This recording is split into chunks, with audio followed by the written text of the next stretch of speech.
Welcome to South-South News and welcome to the United Nations.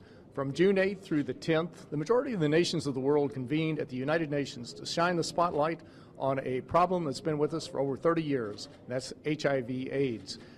My guest today is someone who's going to bring us up to date on this conference and some of the highlights that came out of the conference, and he is the President, His Excellency, the President of Fiji, Mr. RATU, EPELI, NAILATIKAU. Got it. NAILATIKAU is with us, and he has chaired a very important committee. But before we get into that, Mr. President, first off, I want to thank you so very much for being with me today. And secondly, could you focus a little bit on why this international conference is so very important for not only the countries that have participated, but the people of the world? Well, the main reason is there is no cure for HIV/AIDS at the moment. We've been down this road for 30 years. And I think 10 years down the road, people thought there was going to be a cure. 20 years down the road, they thought the same. Nothing happened. Now we're 30 years down the road. And we've got to see whether there is going to be a cure. There is a great improvement in averting HIV and AIDS, in prevention, but the main thing is looking for a cure. And the innovations that are going on now are looking into that. And that is the big driving force. Now, this conference had many experts, political leaders from around the world. They discussed the issues, and they came up with a declaration. What were some of the suggestions that will come out of this declaration that will sort of serve as a blueprint for governments and other groups around the world? Well, it's for us, the main worry is financing. Financing, because the present financing will run out in 2013. There's nothing on the drawing boards whether that is going to be replaced.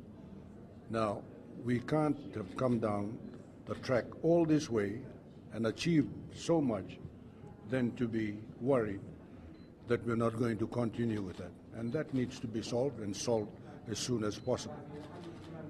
The involvement now of including people living with HIV/AIDS, that is a strong message. They must be consulted, and we have to work together right from the beginning. There is a tendency of leaving them out. That's a past tendency. But inclusion is one of the important aspects. There are other things that I could cover, but those, for me, are the most important ones.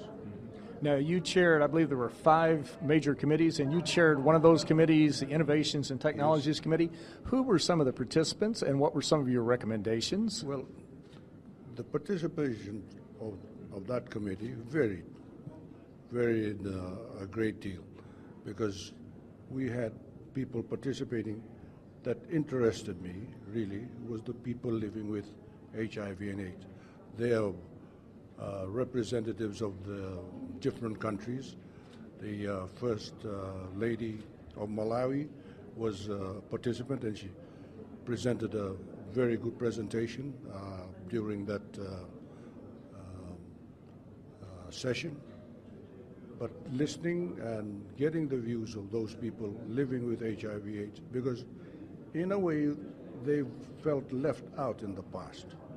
But now with their inclusion and hearing what they believe to be their rightful place to discuss their future and what will happen to them, and the medicines and the cures, not the cure really, the prevention pills that will be available to them. It's discussing their welfare.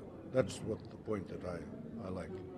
And this has been an issue that's been of great interest to you. You served before as a United Nations AIDS representative for the Pacific area, and this is something that's been of great interest for many years.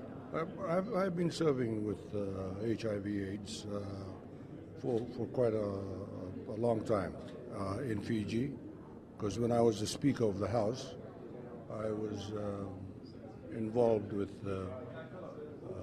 Dr. Peter Piot, and he appointed me as the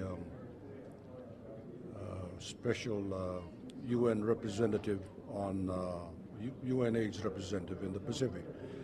But I was encouraged initially by Dr. Nafi Sadiq, who was the UN AIDS representative for Asia and the Pacific. And my work has continued through that and organizing the parliamentarians who are the leaders in the advocacy or against HIV/AIDS. And it continues. Once you get into this, you never get out of it. Exactly. Well, Your Excellency, RATU EPELI, NAILATIKAU, thank you so very much for being with me today, and thank you for a very interesting program. Thank you. Nice to be here. I'm Bill Miller. Thank you for joining us on South-South News.